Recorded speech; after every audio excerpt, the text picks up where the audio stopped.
If you make that same mistake, you're likely to be very unprepared for your exam when you walk in. I'm going to tell you the study techniques that will cause you to fail your CompTIA A+ exam. And more importantly, I'm going to tell you how to avoid those and instead study the right way. But first, a little bit about me. I got to talk about myself, right? So a few years ago, I was really dissatisfied with my job and I decided that I wanted to change into the IT industry, into the IT sector. So naturally, my first port of call was to get my A+ certification, and I managed to do that relatively quickly. I think it took me maybe about a month, if not maybe a month and 1 week. And after that, I got my Network Plus in about 2 or 3 weeks, and then my Security Plus in an additional 2 weeks of studying. And essentially, by the end of the 4th month, I was able to not only get a job interview with those 3 certifications, but also get the job offer. The reason I'm saying this isn't to gloat, it's to say that, one, I know what it's like to be staring down the barrel of 3 certifications of something that you honestly have no idea what any of the content is, and having a look at the exam objectives can be really, really daunting. I'm here to tell you that I was able to do this, and if I can do it, so can you. I think one of the main reasons I was able to do this so quickly was because my primary profession is a teacher. I'm an educator by trade. So I spend a lot of my time actually designing courses in ways that are really, really effective to have people learn. So all I really had to do was design a little course for myself so that I could learn this stuff as quickly and effectively as possible using proven study techniques. In this video, I'm going to show you the same techniques that I use, the same techniques that are backed by science, by the literature, to show that they are in fact effective ways to learn, so you're not wasting your time like a lot of people do. And I guess that brings me to the first part of the video. Where do most people go wrong when they're studying for their A+ exam? Well, here's what most people do. Most people will watch a free YouTube course of some kind. They'll take notes on that course by hand or on their laptop. They'll then go back and highlight their notes for the sections that they think is important. And then they'll go ahead and purchase practice exams, and they will test themselves on the content that they have just learned. If they find themselves getting stuck on a particular topic on those practice exams, they'll generally go back and highlight their notes, or maybe try to rewrite their notes or read over their notes again to get some clarity, and then go back and attempt those practice questions again. Now, all of that might sound really, really good, but the truth is it's just an ineffective way to learn. You see, in that study process that I just outlined, there's a lot of what I call passive learning. In essence, this is the least effective method of learning that you could possibly do. So what does this mean? Passive learning is basically like you're not really engaging your brain in anything particularly demanding,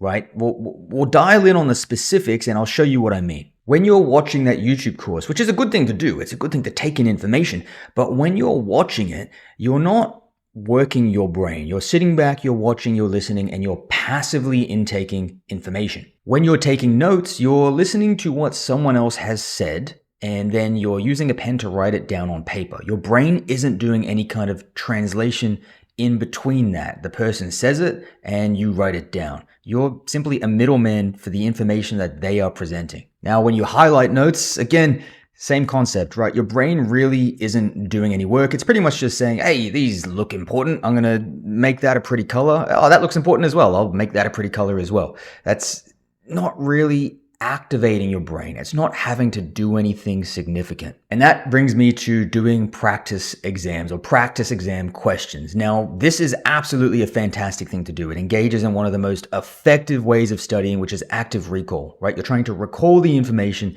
that you have previously studied. You're pulling it out of your brain. But the way that most people use practice exam questions to study for the CompTIA A+ exam is simply leaving a lot to be learnt. They're doing it in a very ineffective way. Most people will read the question, have a look at the available options, circle or highlight or tick or write down which one they think is correct, and then if they get that question right, they'll move on, assuming that they understand that content, that they understand the topic. I can't emphasize enough, this is an enormous mistake, and if you make that same mistake, you're likely to be very unprepared for your exam when you walk in. This is a method that I refer to as the simple technique of answering practice questions, practice multiple choice questions, and as far as I'm concerned, really, it should be avoided at all costs. Now, this is usually the point that people stop me and tell me like, no, Matt, trust me, I take notes all the time, and I always feel like I'm learning a lot. I feel like it's really effective for me personally. Or when I highlight notes, it really helps me figure out what's important here. And I'm not saying that it doesn't make you feel like you're learning, but the truth is, and it might sound a little bit harsh, but I'm here to help you pass, not here to make you feel good. I don't really care how it makes you feel. What I'm important in is, statistically speaking, what method of studying tends to produce the best results? Statistically speaking, what method of studying has people, when they actually go in to take that test, to take that exam, go in and perform well? We have the answers to that question. There's no doubt in our minds about what works. I'm going to tell you what they are right now. The first technique is called the Feynman Technique. And this is essentially, long story short, you're trying to explain the topic that you have just learnt to a 6-year-old child, to a very young child. Now, you might be thinking, how is that going to help me study? Well, we've got to think about what actually causes us to learn. What causes us to learn the most is when our brain is heavily engaged in the process. So like we talked about before, when you're taking notes, when you're highlighting, when you're doing things to that effect, it's passively intaking information. But if you're trying to actually explain a concept in a way that a young child would understand, you're having to do a few key things. And more importantly, your brain is having to do a few key things. So you're going to need to take in, relatively speaking, complicated information. And your brain is going to have to sort through that information, figure out what's important, what isn't, and how can I explain this in a way that makes sense. And what you end up with at the end of the process is the ability to clearly verbally explain these topics. Now, this is a well-recorded, effective method of studying, and I honestly can't recommend it enough. But even better, right here, right now, I'm going to give you an example of how you can use this. You don't need to go out and find a 6-year-old child to talk to about this. They probably couldn't care less, right? But I'm going to show you how you can use your laptop right now to engage in this method of studying. Okay, I'm going to give you an example of how you could do it. So I've gone to Copilot, which is an AI tool, if you're not familiar, and here's what I'm going to do. I'm going to actually click on this microphone button, and I'm going to ask Copilot to help me use this method to study. I can't recommend this enough, right? If you do this, you will gain a really good understanding of the content of the topic that you're looking at. Let's say, for example, I'm really struggling with the roles of different text records, which, by the way, is something you need to know for your A+ exam, at least for your 1201. I can't remember 1101. It's been a while since I did that. I'm going to try to use this study technique. I just can't understand it. I'm going to try to use this with this AI tool and see if I can gain a better understanding, and you'll see how it works in real time. Hey Matt, what's up? Hey, do you know what the Feynman study technique is? Totally. The Feynman study technique is all about teaching what you've learned in simple terms as if you're explaining it to someone else. If you can break down complex concepts into plain language, it means you've truly understood them. It's a neat way to test your knowledge. Ever tried it? Actually, I'm looking at trying it right now. Do you mind if I give it a go with you? What I'm looking at doing is I want to try to explain the different roles of TXT records to study for my CompTIA 1201 exam. Can you pretend that you're someone who knows a lot about it, and I'm going to try to explain it to you, and you tell me if I get anything wrong? I'm game, Matt. Hit me with your explanation of TXT records. I'll be the judge here. Okay, so there's 3 that I really want to focus on, and their roles are in relation to dealing with email spam. There's one that is titled SPF, and from my understanding, this is one that tries to have a look at the different mail servers that are given the permission to send mail on behalf of a particular domain. Does that sound right so far? Spot on. SPF stands for Sender Policy Framework. It basically lists which mail servers are authorized to send emails for a domain. If an email comes from a server that's not listed in the SPF record, it's more likely to be marked as spam. Go on, what's next? Okay, and then there's another one called DKIM. Now, I know that is to do with cryptographic keys, and cryptographic keys essentially, that what they'll do is one person will have like a public key, one person will have a private key, the one sending will have a private key, and when the receiver combines the public key with that private key, they're able to essentially confirm that it was the correct sender. Does that sound right to you? That's exactly how DKIM, or Domain Keys Identified Mail, works. It's all about using cryptographic keys to verify that the email hasn't been altered and truly comes from the claimed domain. Got one more in your sights? Now, there's also DMARC, or DMARC. Its role, I know it manages the two other ones. It's kind of like the one that decides what happens. I'm not sure exactly how it works, though. Does that sound right? And if not, can you help me out? You're on the right track. DMARC, or Domain-Based Message Authentication, Reporting and Conformance, sets the policy for how to handle emails that fail SPF and DKIM checks. So it essentially ties everything together and specifies what action to take. Doing great so far. Anything else you want to nail down?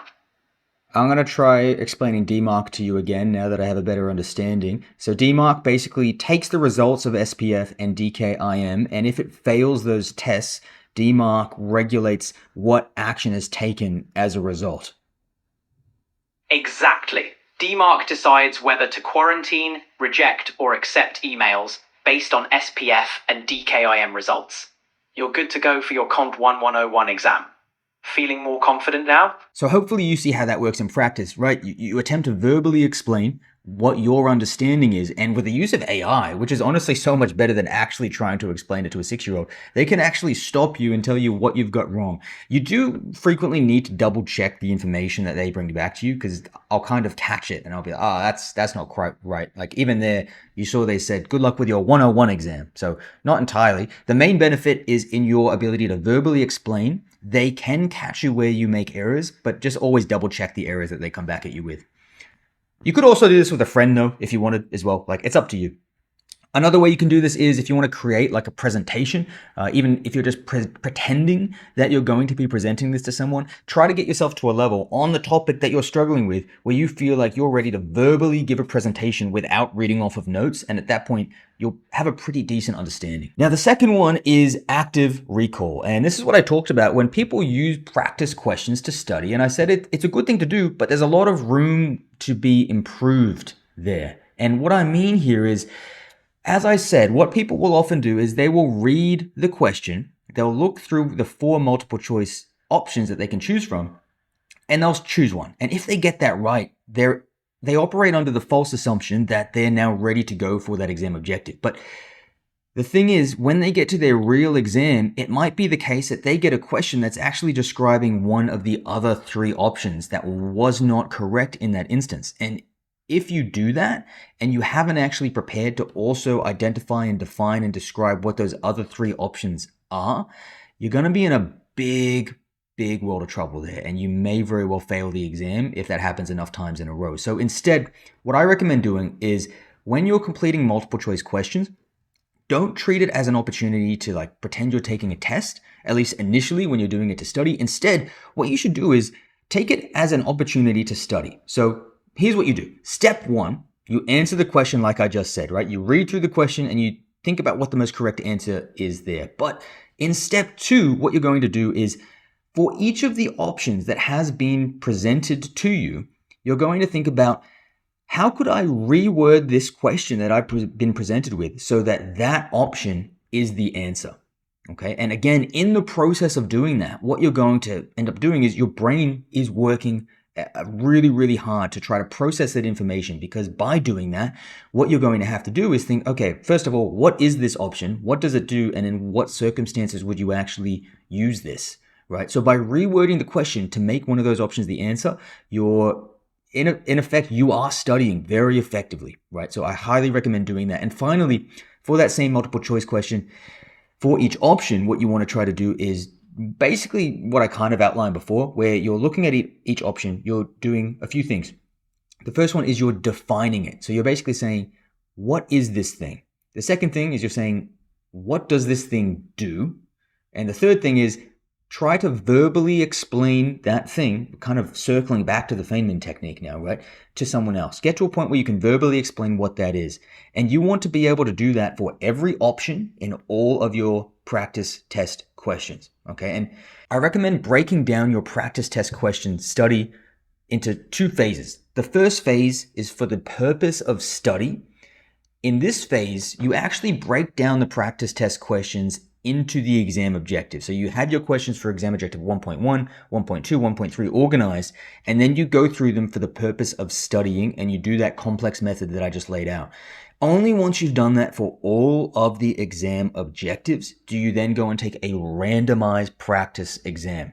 Okay? That way you're making sure that by the time you get to the randomized practice exam, you are able to identify and verbally explain the what each option is, what it is designed for, when you would use it, and you can reword the question so that that option is the answer. So by the time you get to the randomized exam with the randomized questions where they're not in the order of exam objective, you should do pretty well by default. And if you don't, it's simply because you've forgotten something that you know you have been able to do in the past. So it'll be much quicker to be able to get back on track because your brain has already made that connection. So long story short, what I just said is try to follow the complex method of answering multiple choice questions and split it into two phases. Phase one is you're using those questions for the purpose of study. Phase two is you're actually testing yourself to see if you're ready for the exam. But don't do a randomized practice quiz question, practice exam until you have broken them down into the exam objectives and done that complex method where you identify, define, reword the question for each option for all of your exam objectives, because otherwise you're just it's basically like shooting in the dark. Otherwise you have no reason to think that you are ready to take an exam. You're just testing for the sake of it and you haven't covered all your bases yet. So hopefully that made sense. Honestly, that's key. Really, I can't recommend doing that enough. And that's why it's hard not to, I don't want to plug myself, but I've got to naturally plug myself here. I can't help it, guys. I'm sorry. That's why in my 1101, 1102, and 1201 learning guides / practice exams, what I've done is I've actually broken up the questions into the exam objective so that you can do just this, right? I've intentionally designed them so that you can look at exam objective 1, 2, 3, 4, 5, 1.1, 1.2, 1.2, 3, 1.4, etc. And in order, in an organized fashion, perform this complex method of answering multiple choice questions, right? Because if you don't do that, again, you're just shooting in the dark if you try these randomized quizzes. And look, you'll find people who have just tried taking randomized practice quiz questions, shooting in the dark, not really knowing what exam objective the question is even on, not doing this complex method of answering them, and they've passed, but often they've just passed by the skin of their teeth, or they passed because they got lucky with the questions that they were given. If you do this method that I'm telling you now, your chance of passing it just goes up so much. I can't recommend it enough. All right, I've talked about that enough. I'll move on to my third one for today. There's more than three, but today I'm just going to do three, which is the idea of taking notes in the form of questions. Okay, so when you are taking in this course material, these videos, however your method of studying is, most people will take notes, but I'm going to recommend you take notes in the form of questions. So what that means is, for example, if you're looking at a video on what is a DNS server, right? And the guy says a DNS server converts human readable IP domain names into IP addresses that the computer reads. Instead of writing down a DNS server is a server that converts human readable, no. What I want you to do is just write down what is a DNS server, what is the function of a DNS server. That way, when you go back to look at your notes, naturally, as you study, your brain is going to have to work. And you might be thinking, what if I go back and I read that question and I don't know the answer? Good. You've now presented yourself with the opportunity to actually engage your brain and reconnect that connection in your brain for that topic. You might have to go and use your computer to research, right? You might have to go and squint and look at a website and think, oh man, what is this? You might have to go to the learning guide that I've conveniently provided for you at journeytocyber.com. Wink, wink, nudge, nudge. It's on a big special at the moment. Okay. If you're going for 1101, 1102. Anyway, moving on, right? But it's in that process of actually engaging your brain where your brain starts to hurt a little bit that the real learning occurs. I can't emphasize that enough. That is good. If you just go back and reread a note that you've already written, your brain isn't working. You'll feel like you understand because you've just been reminded, but unless you make your brain work on it, I guarantee you your chance of forgetting it goes up so much more. Write your notes as questions. That's tip number 3. And now I'm going to give you what this looks like in practice. My specific recommendation on how you should study for your A+ CompTIA Core 1 and Core 2, 1101, 1102, 1201, 1202 exams. Okay, so I'm going to be looking down at my notes just because I don't want to do all the cuts in the video editing, and I'm trying to get this video out quickly so you guys can pass sooner rather than later. So step number 1. You want to watch the videos, whatever free video resource you're using. Hopefully it's mine, right? You guys, hopefully, you see my videos, you like me, you like mine. But if not, if you see my videos, you hate me. It's cool. I don't take it personally. Some people hate me. It's all right. Maybe you watch someone else's. Whoever videos you're watching, take your notes in the form of questions. So you watch the video, you take notes in the form of questions, okay? So that when you go back, you're making your brain work.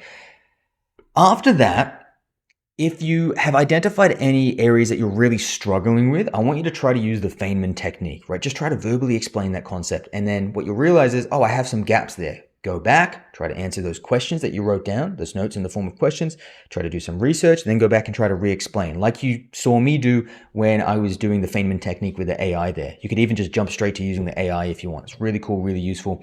Finally, once you've gone through all the content, break your practice exam questions organized into exam objectives. That way you can, with pinpoint accuracy, know what you're struggling with and what you're not, and the specific area of that. And then use the complex method of completing multiple choice questions that I told you about before. After you've done that for all of them, you're going to have identified some weak areas, at which point, again, we revert to using the Feynman technique and doing those complex completion of the multiple choice questions, and do that until you can confidently do all of those multiple choice questions. And then and only then do you take the randomized practice test that you can buy all over the place. Okay. Now, here's where I give my plug. Okay. If you do want a learning guide for the 1101, 1102 or 1201, I do have those over at journeytocyber.com. Okay. They are broken down by exam objective. You have practice questions, detailed answers and explanations, notes, active recall questions on every topic. You've got performance-based questions, simulations. You can actually click through the buttons for the 1101 and 1201. And for the 1102, I've also got a lot of performance-based questions there as well. You got pretty much everything you need that I've described in this video to be able to pass, especially if you do it the way that I said here. Now, the 1101 and 1102 are retiring, I believe, in September this year. So I've actually realized most people are going to be really scavenging to try to get their hands on it. So as a result, they used to be $75 for the best version. What I've done is I've taken both of them, the best of everything I've ever made, that have gotten people results like this and this and this and this. This is what people are saying about this stuff, right? I've taken this stuff and I've broken it down into one $25 package. So you can get everything I've ever made on the 1101 and 1102 for 25 Australian dollars. If you're in the United States, I don't know what that is, like 10 or 15 bucks. You'll have to do the conversion, but it's dirt cheap, guys, because I don't want you guys to fail your exam this close to when it retires because you got the wrong study resources, okay? And you didn't know how to study. So you've watched this video, go grab the resources and then do what I said here. That's my advice to you if you want to pass this 1101 and 1102 by September. And if you're doing 1201, I've also got stuff for that, but you're not in a rush, right? You got 3 years, I think, if you want. Probably do it sooner rather than later. Realistically, you can do it in a few weeks. I think it took me like a month and a week, maybe.